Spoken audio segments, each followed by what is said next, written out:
I will tell you one little story about Alice. When I went to Alice to ask her about joining the scientific work group, she already had an NIH grant to follow a birth cohort of children born in the New Haven area, where you were at Yale then, right? So she got a huge grant for, well, I don't know how huge. To me, any grant is huge. Huge grant to follow all the babies that were born in the New Haven area for 3 years. And you're still following them, right?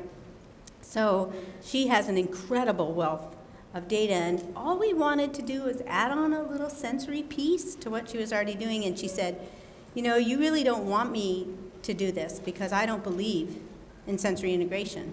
So you don't want somebody like me doing this study. I said, yeah, you're exactly the person we want doing this study.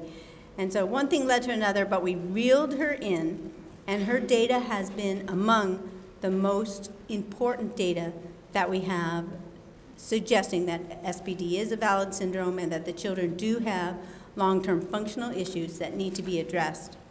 Also, Alice is the editor of a book called something like Assessment, Infant, Toddler, and Preschoolers, Mental Health. And we have a chapter in that book, which is being revised currently on sensory processing disorders. So it gives me great pleasure, and I know you're really going to enjoy listening to Dr. Alice Carter.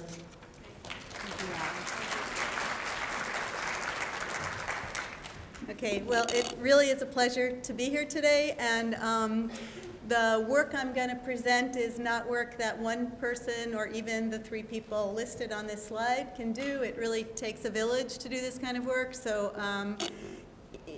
I used to have a slide that listed all the people, but it got so small you couldn't read the names, so I won't share that.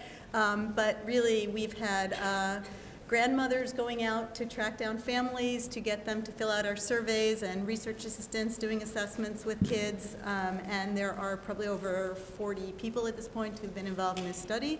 But the work I'm going to present today really could not have been done without Ayelet Ben-Sasson, who unfortunately can't be here today but will be around tomorrow, who is trained clinically as an OT and also has her PhD from BU.